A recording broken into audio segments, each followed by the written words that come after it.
Welcome back to the Four Gardens podcast. I'm Jake Ifshin. On this show, we explore how to cultivate a balanced, meaningful life. For season 2, we'll be focused on health, which is the first garden of the Four Gardens approach. Today's guest is Kevin Hauber, creator of the Gold Mining Circle and a good friend and mentor. Kevin is making his third appearance on the podcast. And if you haven't heard the first 2 episodes on men's work and Watsu aquatic massage, I highly recommend checking them out. They're linked below. On today's episode, Kevin talks about his approach to health and then shares about his challenging experience, to say the least, with a vasectomy that left him feeling incredible pain and suffering for many years. One feature of season 2 that I'm excited about is having Ari Rubens, who's our producer here, who produces each of these episodes lovingly and creates many reels and content for the podcast, will be co-hosting with me. And we'll be talking at the beginning of the episodes and offering a health tip. He'll be offering a health tip at the end. So definitely stick around at the end for that. I'm going to bring Ari on now. And what really stood out to you, Ari, in this conversation with Kevin? What stood out to me in this episode was that I'm not alone in my healing journey through pain. So by turning pain into a vehicle for growth. So by hearing Kevin's pain, what he did with that, and specifically on listening to the body and how he recommends listening to the body, that really stood out to me. So pain being my greatest teacher is just knowing that I'm not alone in that. What about for you? I think it was such an extreme example what Kevin offered of how suffering can become such a guide in our lives and how it's informed his path, the spiritual dimension that he's taken from his suffering. It was a great inspiration to me. It's really why I felt inspired to have him back on for a third time to tell this story, which he's written a book about, which he's really lived over 20 years. The last 20 years, it's been a big part of his reality is this pain that he's worked through. So I thought that was beautiful. I also want to say about this episode too, that neither Kevin or I are medical doctors. We're not telling you what to do with your body or whether or not to get a vasectomy. I do think Kevin's account is really important to hear about. I do know that he's worked in coordination with a number of doctors to understand his condition, and that I trust Kevin. I know that what he's feeling is very real. And so I think it is important to tell this story with the intention of what can we learn from this and how can we grow? And particularly, there's a lot of that in this episode to enjoy. I love how Kevin essentially goes on a hero's journey, even in this episode and in his life. And at the end of the journey, the idea is to share that message with as many people as possible. So I'm all for promoting that kind of work. And he's made a huge impact on me. So I'm excited for you to listen in to this amazing episode with Kevin Hauber. Let's jump right in.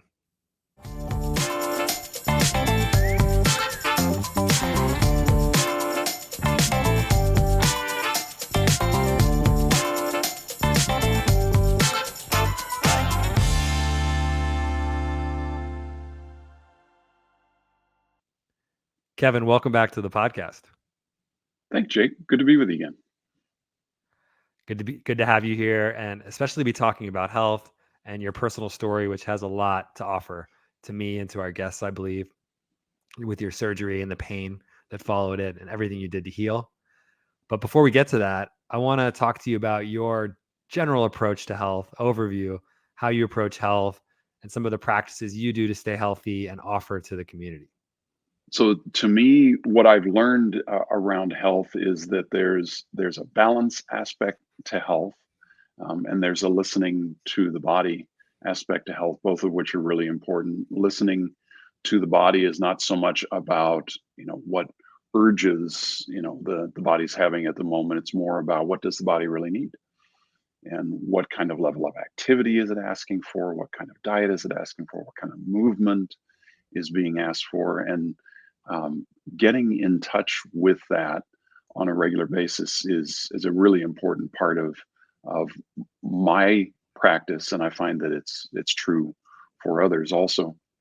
And then that balance aspect is extremely important. It's a matter of, yes, I need movement, but I also need stillness.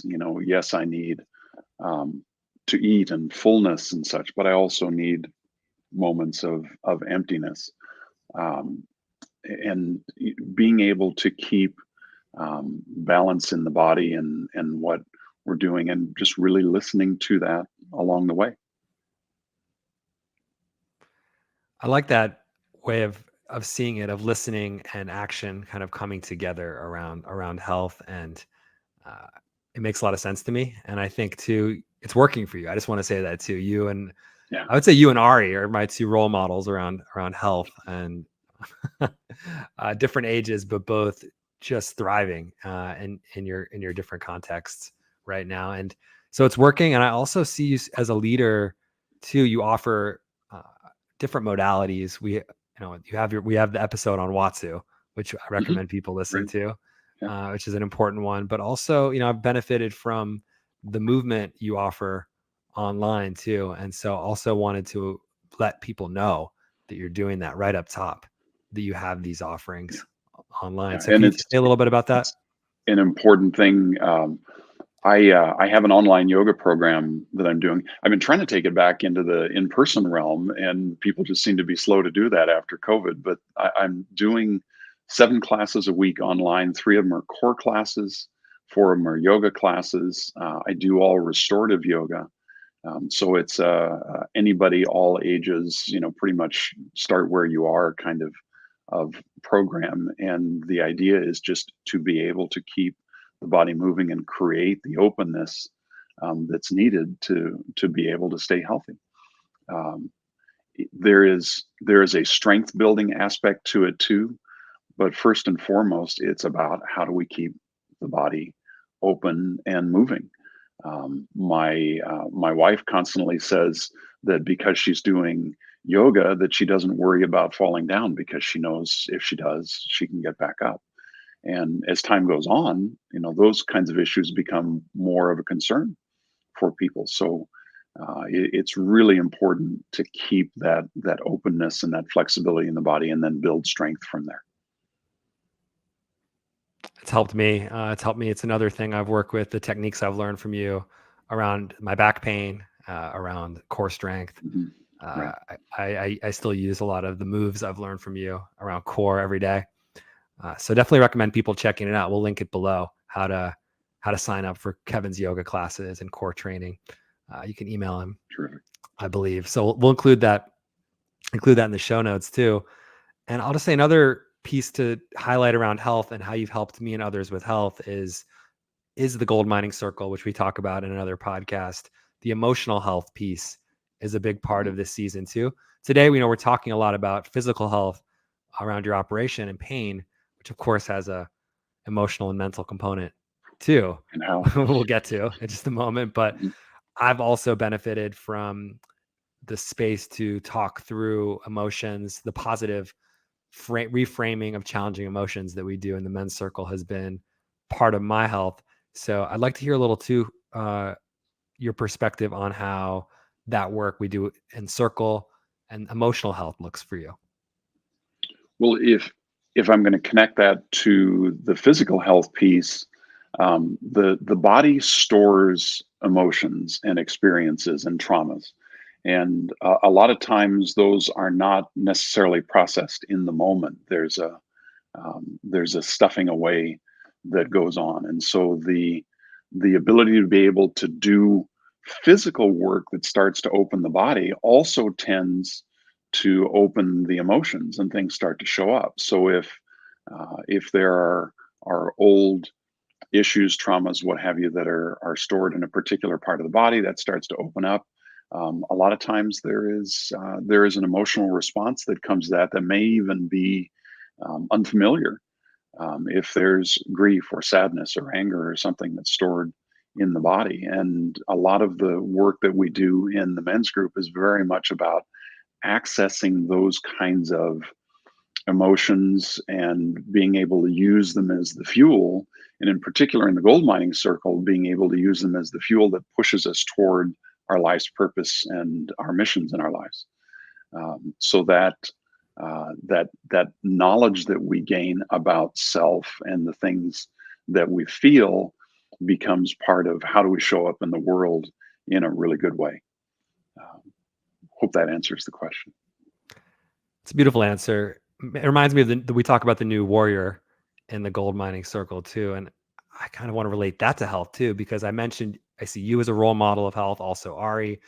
I don't, and I think why I do see that is I don't idealize now. I mean, you guys have great physiques and you're very healthy guys, but I don't idealize just the superficial physical representation of Mhm. health, the six pack. I don't see that as being um, just because someone looks healthy, like their body is lean, that's enough now. I don't think that that's something I want to take this podcast deeper. I wanted to make this point about emotional health, and to the new warrior of what does a healthy man look like in today's age and time. And it's much more than I think what just is promoted in the media or the image of the lean soldier body man, but it's Mhm. also the man who can deal with stress, trauma, challenging emotions without internalizing it. You talked about holding on to trauma in the body. And we don't have another episode about that with Eleanor Bramwell. I recommend people listening to all about that and the nervous Mhm. system. Uh, and I'd say that the health implications of doing that, maybe I'm a 35-year-old person who's in really great shape, but if I'm not dealing with trauma and not dealing with emotions, that's gonna create a debt. I might look good, but it's gonna create a debt for me, I believe, that will eventually be paid in my health, both now and later. And so I do see Absolutely. the men's work as an extension of that. And we're going to talk to therapists and counselors in this season too. That it's going to be really important as we move through this health journey to track what's happening emotionally and with trauma in the body. And I want to learn about that too. I'm growing in that area as we Well, go. in the reframe around the trauma, since typically wounds and trauma and things like that are not something that most people want to delve into, and with good cause because it's painful. But when you look at it from the standpoint of how does what you've experienced, both the good stuff and the bad stuff, bring you to this moment and make you uniquely prepared to bring your full self into the world and to be of service in a good way. When you look at it from that standpoint, the wounds change perspective. And it also becomes that fuel that I was talking about to be able to bring your purpose online. So it doesn't have to be something to shirk away from. And the other side of it that I found again and again is that as much as we all might feel alone at times with the things that we've experienced, we're not alone. I found that very much in my chronic pain experience. I had doctors that were trying to convince me that I was one in a million and all alone, and that's just not the case. So the suffering that we experience gives us a chance to be able to connect to others and be able to create a healing that's far greater than we can have just on our own. That's a great segue into talking about that experience too. And I'm glad we've set it up by laying out some of the tools and frameworks around how I would say shared framework that you and I have about health and ideas here too. I feel very much in alignment with how you see health. And I'm curious to see also how those things came back during this journey with chronic pain to Mhm. serve you, some of the practices you have and community that you have. So let's go there now. And start the story wherever you feel appropriate around this journey with the vasectomy and the pain.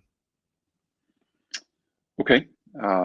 Well, by my mid 30s, my wife was starting to have some health changes going on for her, and on advice of her doctor, she needed to go off of the pill, and we wanted to continue to be intimate together. And so I started looking into vasectomy as a long-term contraception option, and started doing some research and started finding some things that I was uncomfortable with. And so when I interviewed doctors about it, I asked questions that should have gotten me more complete answers, and I didn't get answers. I got more salesmanship around it's no big deal, and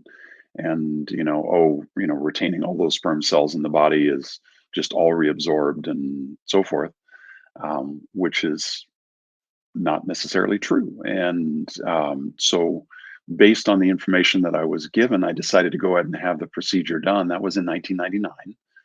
Um, the the doc had a bad day. His One of his pieces of equipment was an electrocautery machine, which is designed to minimize bleeding. But the electrocautery machine hadn't been serviced in more than a dozen years, and it surged and burned all of the nerves around the vasectomy site. So from the testicles all the way up through the groins, all of the nerves were burned.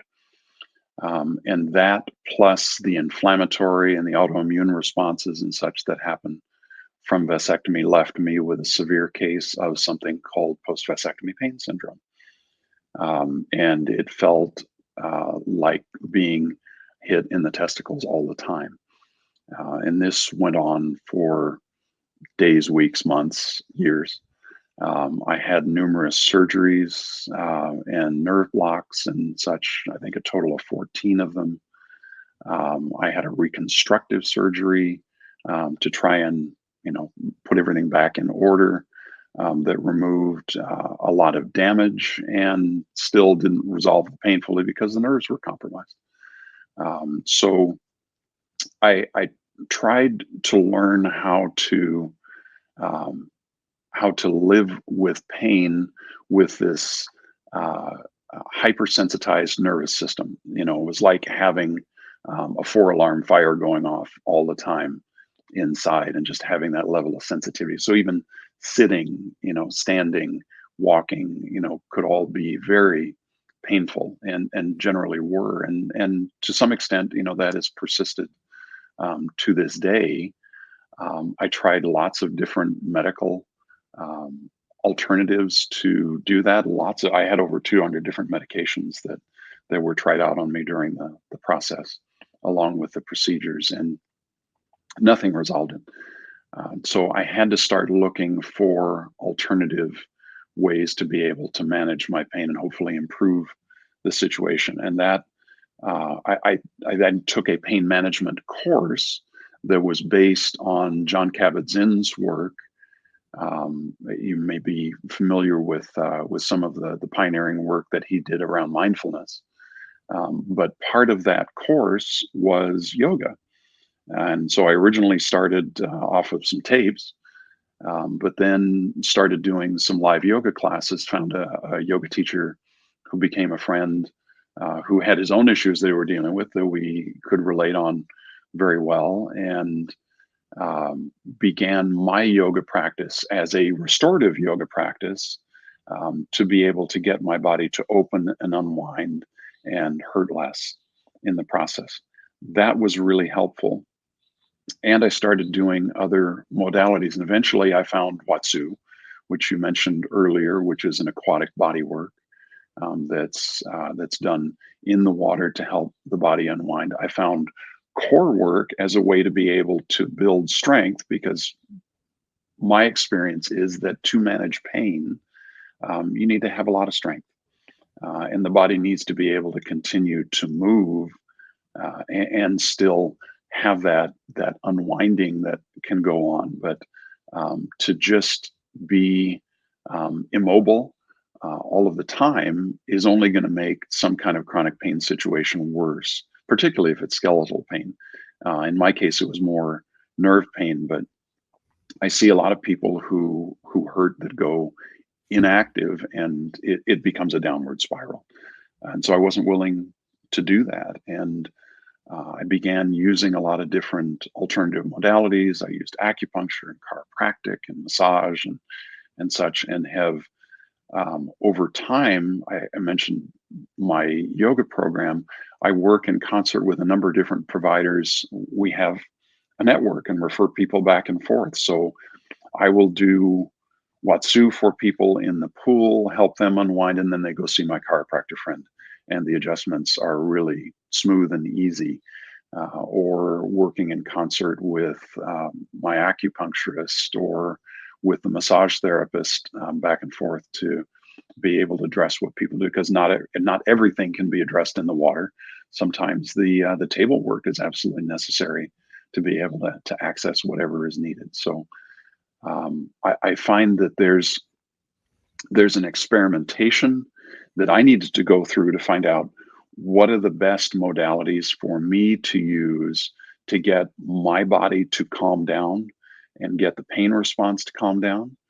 And then, how can I build strength from there and be able to stay active? And what I've learned as a yoga teacher and working with people in body work and so forth is that that's a very common element that people need to find a way to be able to manage their pain and then be able to move and keep their strength up from there to be able to stay healthy.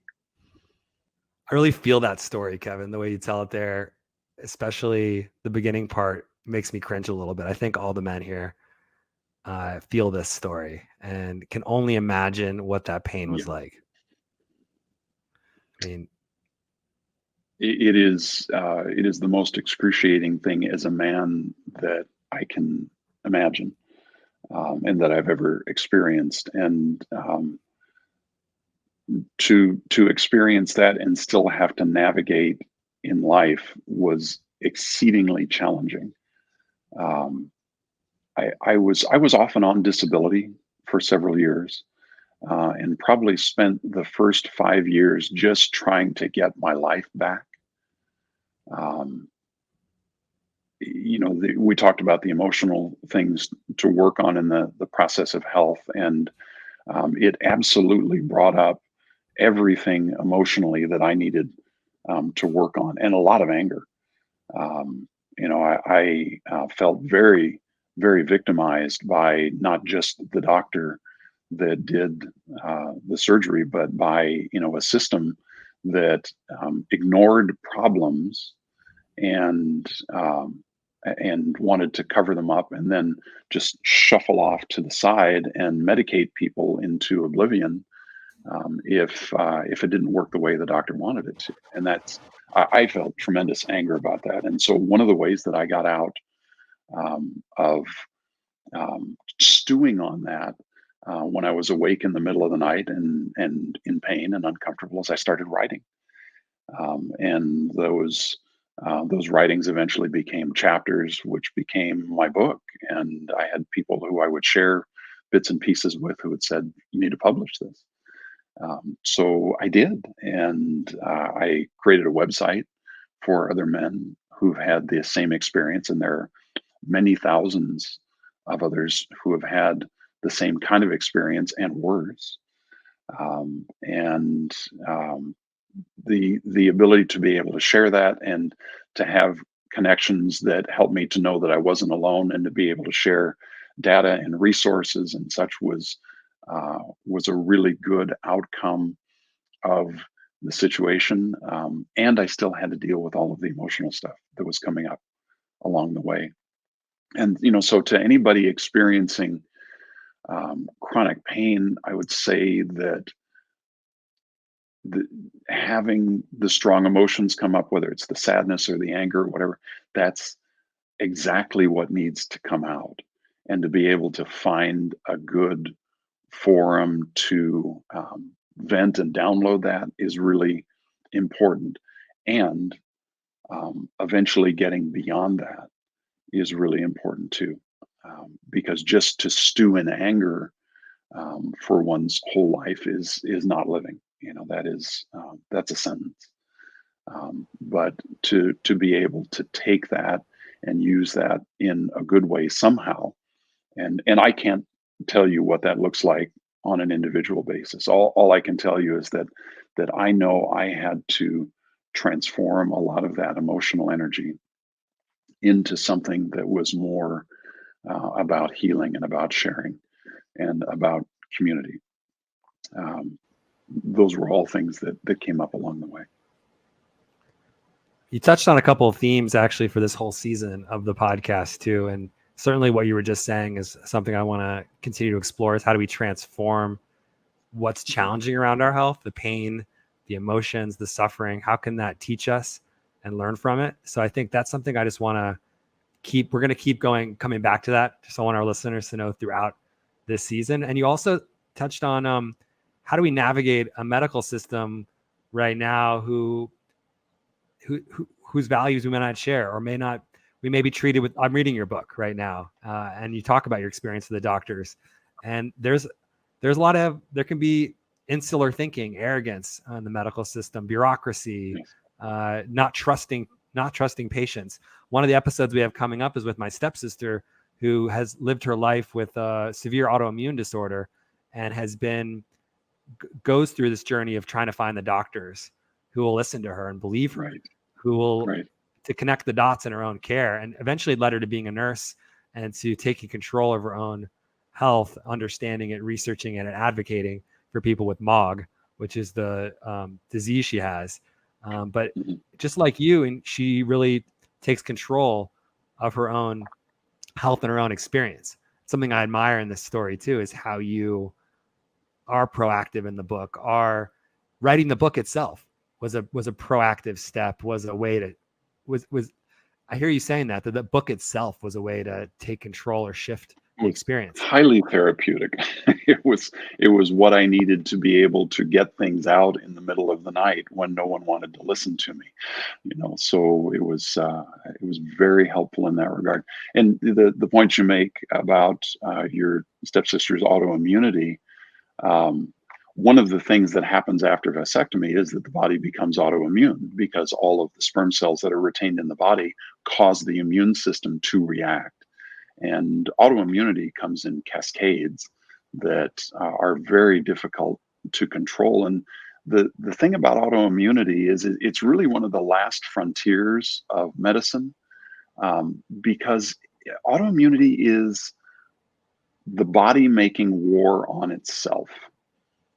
If you think of it in those terms of the immune system, the whole army of the immune system is attacking the body's own tissues in some form. That's the definition of autoimmunity. And what triggers that is usually some kind of incident or condition that that makes the immune system mistake the body's tissues as foreign. As the whole idea with the immune system and the digestive system, for that matter, since they're intimately related, is that we're going to distinguish what is self and what is not self, and what can be digested and what can't, and what is foreign and potentially dangerous that needs to be taken out. And when that process goes awry, autoimmunity. There's immune compromise on one end of the spectrum where the immune system is not doing its job of distinguishing self from not self. And then there is autoimmunity on the other end of the spectrum where it's overdoing the job and effectively killing the body's own tissues. Something I'm observing talking to you and other people who have had chronic, long-lasting medical battles and journeys has been how you've learned. So what you just shared about the autoimmune system, I'm I have a theory that you learn that in the process of recovering from this vasectomy. And so has that been a feature of this journey too, is better understanding of your own anatomy, your own body, how to work with it? Oh, absolutely, very much so. And it's helped in the body work that I do for others, and it's really helped. And for example, my son is now a chiropractor, and so he went to the equivalent of medical school for chiropractors, and so I can have the discussion with him, saying, hey, there's something going on at the CT junction here that I'm getting a lot of nerve referral, and so and be able to have those kind of discussions. And it's gotten me a lot of credibility over time with the doctors that I work with. And there have been a lot of providers that just want to write prescriptions or do surgeries and wash their hands of it from there. And I tend not to work with those people. I will work with the people who want to work in a more collaborative way, and give me an opportunity to be very determinate in my own health. And I have gone through a lot of different doctors over time with that, and have settled on the few that seem to have the ability to actually listen, and not just spend all of their time focused on their screen typing in the notes that they need to meet their insurance requirements. And then I can work with um, that more collaborative kind of approach and be in agreement as to what to try and what not to. And the what not to try is just as important as the what to try. And having a doctor that gives me credit for knowing my own body is a big deal. That doesn't happen everywhere. I had you sharing about your son too also brought something up for me of noticing how the families are also impacted by uh, being with their loved one, going through chronic Mhm. pain and I can imagine him. I know this happened, I guess, almost 20 years ago. Was the operation for you or more? 23 years ago. Yeah. How old is your son? He is 27 going on 28. I just imagine that made a big impact on him, Oh, seeing you huge. suffer that way, and the things that helped, chiropractic, other types of treatment. I'm sure that that made a huge impression on him. And I shared the story of my stepsister. Well, one of the collateral benefits of that is my stepfather is now studying to be a nurse Mm, after a 30-year career in nice. law. I think that played a role for him too. And so I just want to track too, as we in these conversations too, how are family members and dear friends of people suffering also impacted by this. So I hear that's Kenton, right, is your son. Yeah. Yeah. And so how did the rest of the family move with this uh, experience you were having? The first few years of being in chronic pain for me was about surviving. So a lot of the time I had to do that surviving in my own cave, um, kind of thing where I had to be away from people because it was so intense and so volatile for me, and that included being away from family. Um, we talked about the emotional aspect of we used to have a card system that I had these different colored cards that were red, yellow, green, and blue for don't come in, come in at your own risk. Things are looking good. Hey, having a great day. I had those, and I would put them on the outside of my den door, so the family knew, whether I was accessible or not. And I remember one day, Kenton was probably about 6, and I had the red card up because I was just having a really hard day. And he walks by and says, "Oh, not red card again." It just it broke my heart, and I realized that um, I had to not share the pain that I was experiencing with others. So there are still times when I have pain spikes and things that go on where I know I just need to isolate and be able to pass through it, and being able to treat it in a more meditative way and just breathe. And that it is not so much about doing at that point, about doing anything. It's more about, all right, let me just ride through this and come out the other side. And that's one of the biggest learning experiences for me, is that initially, in the moments of really suffering, it felt like it would last forever. I became suicidal at one point because I didn't see a way past that, and just had to know that I wanted to stick it out for my family, for my kids, and be able to come out the other side. And eventually I did. But there are really dark moments in that process that can feel like it's never ending. And to be able um, to ride through that and have even just the ounce of faith that it takes to know that there's something on the other side is really important. And hopefully others have a good support structure like I did, to be able to get through that. I know that not everyone does, unfortunately, and that makes it all the harder. And so one of the things I try and do for people who are in the midst of the suffering on that is remind them that I know this is awful, and there's something on the other side of it. You may not be able to see it right now, but there's something on the other side. Hey, Kevin, Ari here. I'm feeling really grateful for what you shared on your story thus far. And it's mirroring to me my own pain and my own mess, that it then became the message that I shared with others who are going through hard times. I'd be really curious to know, if you're connecting with people who are going through pain, what are some recommendations or tips or even practices that you have done yourself that has helped you go through the pain? And if you can expand on that, please. Well, let me approach that from the standpoint of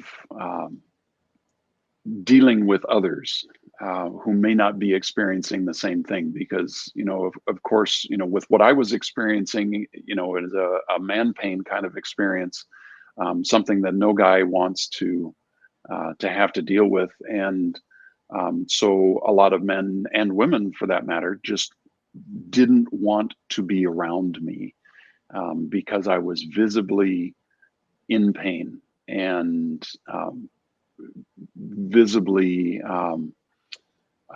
angry.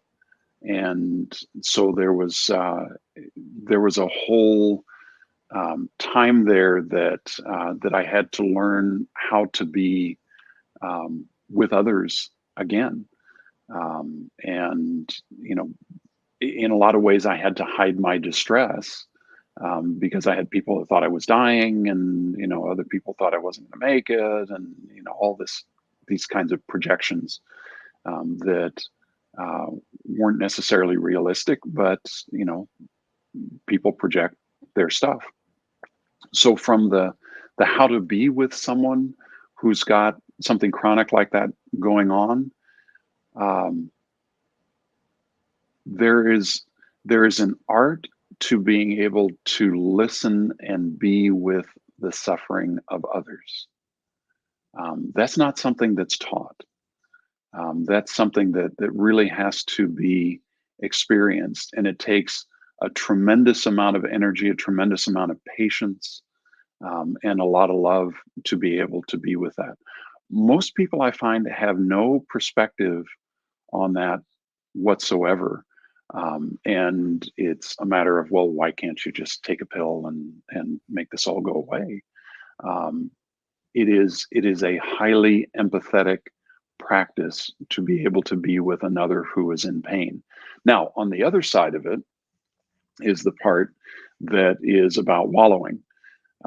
And I spend enough of my own time wallowing to be able to speak to this. We talked about the victimization piece before, and being able to recognize when I was in victim mode and wallowing in my pain, wallowing in the shadows of that. It took a while to get a firm hold on that and understand what I was doing and how it might be detrimental to myself. And that's the point where the transformation started to happen from the suffering into, I could use this somehow in a good way. And at first it was about writing the book and communicating with others and being able to have shared experience and know that I wasn't alone and so forth. But then it became much broader. And the yoga practice and the body work practice and all of the other things that have been health oriented since then that go beyond just take a pill and make it all go away. The kinds of things that really help to be in the body and experience, even if it's something unpleasant that's going on in the body, and be able to use that information in a good way and be able to somehow have an understanding for how that's going on with others. All that's been part of the process, but it is a supremely difficult thing to be able to have that level of empathy if you haven't had an experience like that yourself. And so, I tended to gravitate toward people who could understand, and still do, for that matter. And I work to be understanding and patient for those who haven't. That's a powerful share. And what's a little different to me though about your story than some of the others is the way this was done to you, the victimhood. Like you talked about the wallowing just now. I heard you say you went through that period of wallowing. I heard you say Mhm. too that you directed these emotions towards productive, positive, and these feelings, the suffering. You directed it to helping in many ways. But it's still hard for me to shake that feeling, putting myself in your shoes and having that happen to me. Those days of laying up with the anger, knowing that it wasn't intentional, but there's a person behind. Like this happened to me. It wasn't just random, right? Maybe it wasn't Mhm. intentional, but I would just be so filled with at least blame and anger on the outset. So I'd love to hear a little more about how you dissipated that, how you softened that, how you work with that in that journey. The challenging part of it for me with the doctor has been that he's never taken responsibility for not maintaining his equipment or making any kind of surgical error or causing this, or even not telling me that it could happen.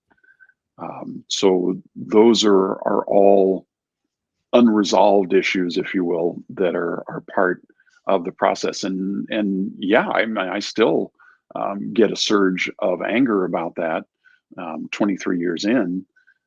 And I have to realize that um, the anger and the frustration and everything, that those are waves that come through me. We all have emotional waves to one extent or another, and the ability to just be able to ride that out and acknowledge that, oh, yep, I'm hurting and I'm really angry right now. Matter of fact, that's one of the tells that I have these days, is that I find if I'm getting really impatient and intolerant, I have to do a body check and say, "Oh, wait, I'm hurting a lot right now. I need to slow down." So, learning to work with those emotions in a way that actually gives me some good information has been really helpful. And I know that everybody makes mistakes. This guy in particular just made a mistake that had a tremendous long-term impact on me that I never took ownership of. That's the way a lot of people operate, unfortunately, in this world, where the whole idea of accountability is not common. And that's one of the things that we work on in the men's group, as you well know, is we work on accountabilities for ourselves of what are the impacts of my actions and the things that I do and the things that I don't do, and accepting the impacts and the outcomes of that. Um, that's huge work in the men's world, well, in men's and women's, in everyone's world. But I, apparently the surgeon skipped that particular day at accountability school. But it is definitely part of the work in my experience. Accountability school, yeah, that makes me laugh. I Mhm. think he needs a scholarship to accountability school. It sounds like, um, A continuing ed course, yeah. and I feel there's a piece of this too that's about control that comes up too, of that I know would trigger me, but not being in control of whether this guy takes accountability or not having the this Mhm. realization. This is something I work with in meditation practice, uh, and in the men's group too, is trying to understand what's in my control and what's out of my control. And most commonly it's other people and their reactions to me and their words. And so I can see that coming up, being very relevant wisdom in this. You can't force this guy to take accountability. Nobody can really force anybody to take true accountability. It's a personal, in my understanding of accountability, it's a personal choice to accept that. Mhm. We can impose consequences as a society or as an individual, but in the end, it's their own choice whether to do that. And so not being able to get that accountability, that recognition is, I think that is there's some wisdom there for other people who have been experiencing victimization too, of how do you accept somebody or have compassion? Because I even heard you say you have compassion for him too, of making a mistake. And I mean, that seems to be a spiritual stretch right there, is to find compassion for someone like that. Yeah. And still have enough humanness to admit, yeah, I get really angry about this. And yeah, You know? that's first. It's Maybe. it's not just one dimension. It's, yeah, I'm going to work on the compassion side of things, and I have to recognize that, when my body's hurting, that anger really flares. So, it's not That just does one or the other. that does feel like important wisdom there to highlight, though. I think that whoever it is that we feel victimized by in our world or anger at, I think feeling the anger is often first, just even recognizing in my body and in my life that this is anger, and not just jumping right to compassion and forgiveness before, without being authentic. I hear you doing that too, is you're authentically moving with the anger waves first. Yeah, I learned a long time ago that doing a bypass like that just leaves a lot of stuff that's ready to boil that will come out sideways.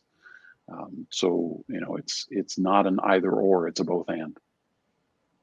You also hadn't really researched this procedure, right? Fully, I'm guessing you had an I uneasiness. thought I did. Yeah. I thought I had done enough research to know the questions to ask. There is a depth of research that I did after it started. When I ended up having to go to various medical centers, I went into the medical libraries and started digging out the articles that talked about the kinds of things that I was experiencing. But that was not disclosed to me along the way. So that was one of the reasons why I wrote the book, because I knew the information had to be shared for an informed decision to be made. And I'm not as much anti-vasectomy as I am pro knowledge and understanding and information that I just wasn't given. And I say, if I had been told the truth about what really happens and how often there are problems, and if I had listened to what my body was telling me about that, then I wouldn't have done the procedure. And I wouldn't have had all of this experience that's led to some incredible healing work for myself and others. But that is taking it back to the starting point. That's what occurs to me at this point, 23 years Okay. on. Can you say that again? I'm just gonna ask you a question. Just we do it one more time. Like I'm gonna ask you I just to frame it. Do you mind doing it once Sure. more? Yeah. Go Okay. ahead. Do you want to go ahead and ask a question? Yeah, I'm gonna ask about the listening and what you wish you'd known going into this. Um, Mhm. I think that's the question I'm gonna ask, is what do you wish you'd known going into the vasectomy? What do you want people to know? Because then I think you can talk about the listening. Mhm. And okay, Kevin, what do you wish you'd known going into this operation before you went into it, and how would you have approached it differently in retrospect? The information that I was given initially was the glossy sales type stuff that didn't talk about long-term effects. I had to start doing a lot of my deeper research afterwards to find out about long-term effects, because that's what I was experiencing. So when uh, when a provider says, "Well, you may have a little bit of allergic reaction to vasectomy," they don't talk in terms of you may have a really substantial autoimmune response that causes pain and cysts and long-term autoimmune kind of responses in other parts of the body. And so they didn't talk about that. Didn't talk about there can be tissue damage, including nerve damage, that causes long-term pain and tremendous suffering. It happens, and they didn't talk about that. So those are the kind of things that I wish I had known. And If I had known that, I would have made a different choice, because there's lots of different forms of contraception that are available, and there's lots of different ways to adjust sexual practice to be able to do that. But this got proposed as a quick fix, and it wasn't. So if I had listened to my deeper internal voice at that point of, what actually shows up when I get quiet, I would have realized that this is not the right thing for me. That my system is too reactive to disrupting the natural flow of energy in the body, and I need to pay attention to that. Um, I learned that the hard way, because I didn't listen to that.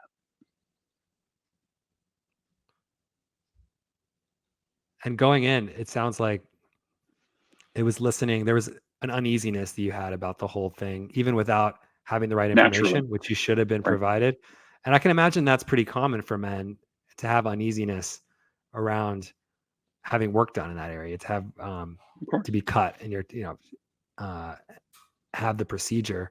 I think that there's uneasiness. I feel like a little uncomfortable even talking about that, but I can say that too, that I want to encourage men. Neither of Kevin or I are doctors, even though Kevin has worked with many doctors, to do their own research and to do their own, talk to their doctor, I did look up post vasectomy pain disorder syndrome. And that is a thing. Like, this is a real thing. Kevin's book is an amazing resource on it.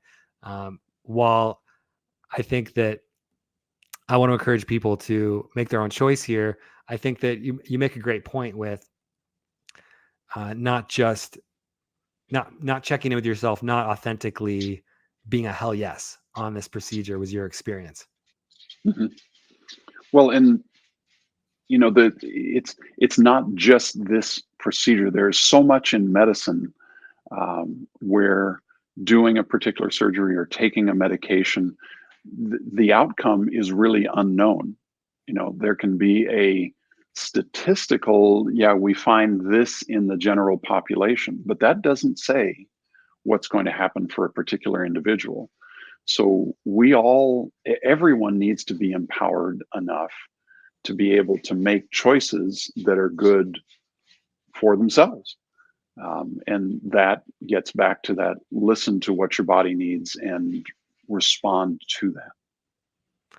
I would personally just like the math too to be presented to me before I take a surgery like this. I just want the full information personally around, if this is known, and many doctors know about this, to share. There's a percentage, like I might still want to take the risk if I know it's 4%, 1%, Mhm. 0.5. I might choose to gamble there. It could be worth it to me on any operation. So I think as a patient, I just like to get the full information and be trusted to make my own decision with my body on that too. And I think that that's unfortunately not always available. We're not empowered to do that. So I think that in your case, it would have made a big difference. Clearly, Yeah, it would have.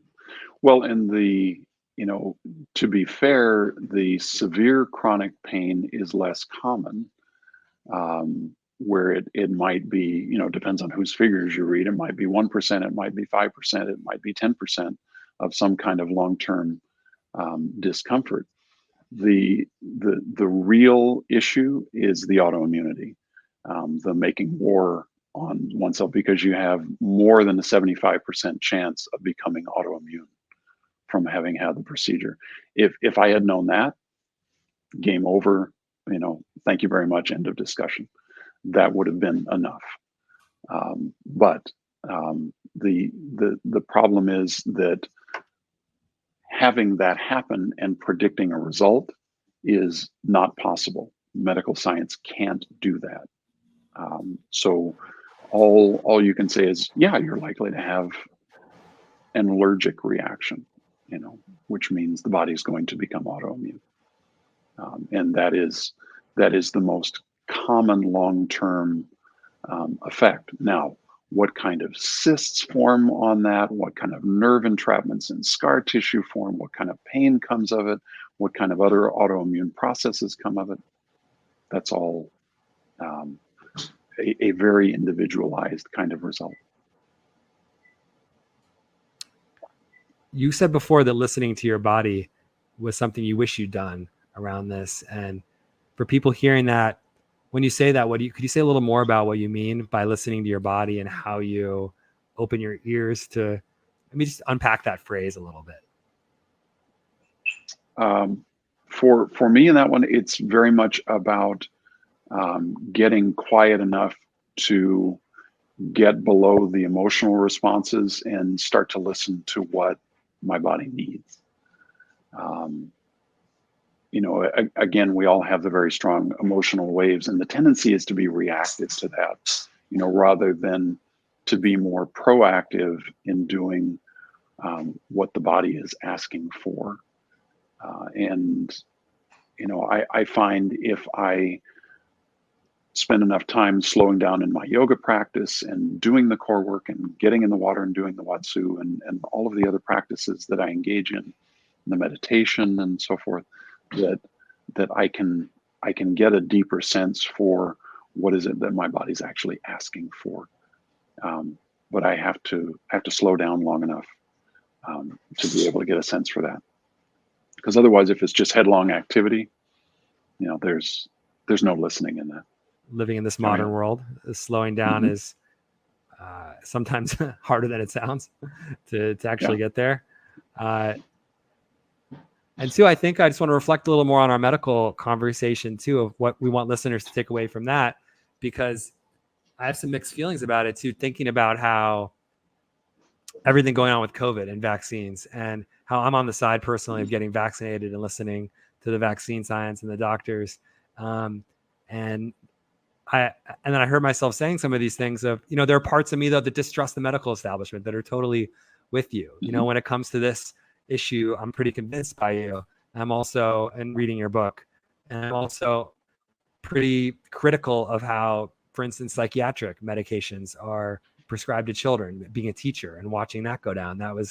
That felt like there's some consequences. There are going to be some consequences to medicating children at this volume in this way. Thinking about the opioid epidemic recently too, which is another great opportunity to not trust, doctors and big pharma. So as much as I am critical of, and thinking, around things like vaccines and a lot of medical interventions, I think are a good thing.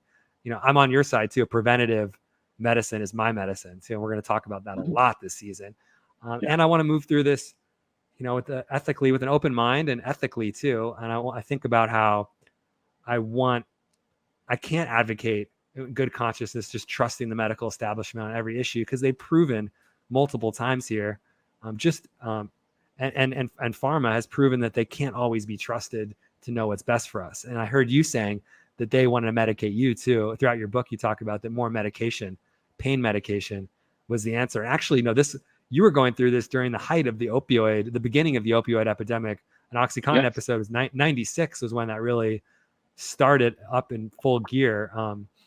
So 2003. So were they trying to put you on OxyContin and opioids as part of this path as well? OxyContin, oxycodone, methadone, you name it. Fentanyl, tried them all. Various kinds of infusions, lots of work in pain clinics, that kind of thing. So yeah, and it just generally made me stupid. I can do stupid well without medications. Yeah. So, I don't need help with that. So, and I don't want to spend too much time bagging on medical providers, because my sense is they really do the best they can with what they've got to work with. But a lot of the data and the time that they have to spend with an individual patient is so limited that it doesn't necessarily give a good reflection of what's needed in the moment. And to be under so much pressure to produce like that, and still be able to give the level of care that would really help someone, it's a very tough balance. And I completely understand that. That said, a friend of mine who was a ER doctor, we were talking after this, and he had some negative results from his vasectomy also. So it was one of the guys that I counseled with, because he could really understand being on the inside. And I was talking with him one day about the medications and how I'm just not doing well on these meds, and he said, well, remember, they're all selective poisons. And I thought, wow, that's right. I mean, if you take more than a few micrograms of some of these medications, you will die. So, the be very careful what poisons you put in your body is very apt advice. And that's my philosophy too. I'm someone who's eliminated alcohol, even caffeine. I don't take any Advil, any medicines. I'll take a little bit of Advil occasionally with back pain, but I'm very selective around what I put in my body. And I'm very critical of the dependence we formed on these, as you said, poisons, in any, wrong dosage, or they're also habit forming chemicals. And so I'm very interested in, well, what's my baseline consciousness, my body? Like, how do I listen to my body is something that comes up for me too. And I can't do it when I'm medicated. If you're on OxyContin or even Right. on super You caffeinated can't or drunk, tell. you can't hear it. You can't listen to what the Well, message that is. was And that's that part was of their one of the point. things that I found, was that the meds, in particular the pain meds, would form this barrier where I wouldn't feel anything for a little while, until I was active or got to the point where the pain jumped the barrier, and then, oh my God, you know, how do I rein this back in? So what I found in the long run, it was better to not have the strong meds and listen earlier in the process, so I knew when to slow down or when to adjust. So that listening again comes back, and and if you're over medicated or even over busy, you're not listening again. So I'll say that, Right. that's Yeah. my experience. I'm not listening if I'm over medicated or over busy. And so these are just feel like important experiences you've had. I mean, I'm really grateful for you coming on and sharing this experience, which is kind of challenging for me to receive too, this story, both because of the type of the part of the body and the experience and the intensity of it. You talked about the patience earlier that you've cultivated to accept people in pain and who are suffering. And so I think that's something I'm really taking away from this too, is that there's work for me to do to grow, to be there for people, even when I'm not in pain, that there's things we can do for others in pain, I can do for others, to just be Mhm. there for them and support them. So I think that's one of the big takeaways I have today too from this conversation. Well, and the other thing that you can do in that is that when someone has lost hope, and is in a really deep place of despair, you can be that light of hope for them. You can be that reminder that there is something beyond the suffering in the moment, and that's something that we can all hold for each other, and need to hold for each other at times, because we all go through periods like that.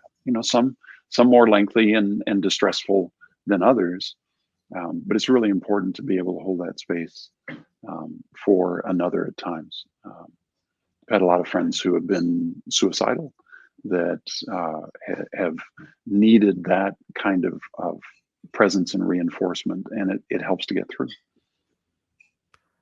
This is definitely an area where you're a role model for me too. I've witnessed you do those, have those relationships and support people in their darkest moments there. And we mentioned at the beginning that you're also you're both there for people who are. I've seen you be there for people who are in their darkest moments, but also, to me, I really value being there for people in health too.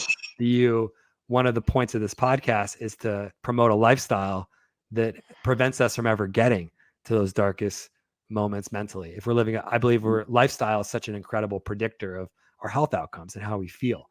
And so you Right. model that with your yoga, with your Watsu, with the gold mining, all these things you're doing, in addition to helping people that are in great suffering, and in your ministry work too, and what you do with your church.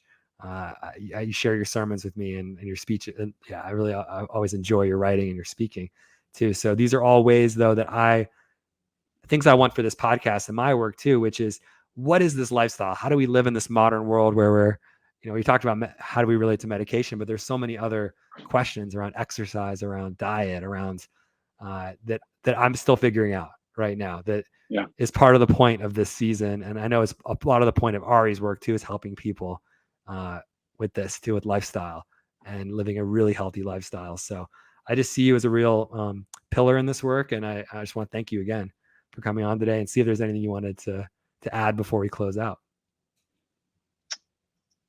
Getting back to what we started with, the journey for me has really been learning about that balance between the inside and the outside, and being able to listen to both.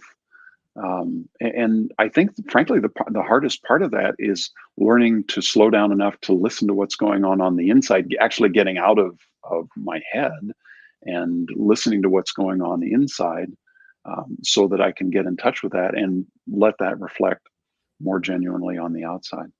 And that takes a lot of doing in the modern world. And so I'm constantly working with that, and I know I'm not alone in that. But that's part of the challenge of it, and being able to make that a shared journey is all the better. Well, we're on it together. We're doing it. We're on that shared journey. Thanks again for coming on today, and definitely check out the links below to learn more about Kevin and his work. Kevin, we'll put your email below. People can send you a note around gold mining if they want to join. Is that right? Mm-hmm. Yes, absolutely. And if they want to join in on the yoga classes, drop me an email to the abundanthealthflow.org address. All right. Well, check that out in the description box below. Or if they want to come to San Luis Obispo and experience Watsu, let me know about that too. I did it once. I visited. I got a Watsu session. Highly recommend it. Kevin, thanks again for coming on. All right. Blessings, man. Thanks again for listening. As promised, we've got a health tip from Ari Rubens. He's going to share a little bit about simplifying your meditation practice, which really relates to what Kevin talked about around listening to your body and getting quiet. Hey everyone, this health tip is on simplifying meditation. After meditating for a decade and participating in a Vipassana course, which is a 10-day silent meditation course where you sit for 100 hours, the biggest takeaway from Vipassana is that meditation is simple, and meditation is two things. One, focus, and two, equanimity. The way this health tip relates to this episode is because if you have focus and equanimity, meaning awareness and non-judgment of an experience, whether you're experiencing pain or anything going on in your life, you'll be able to be the observer and step aside, and your meditation practice will become more simplified, therefore easy to follow through and continue throughout your week or your life.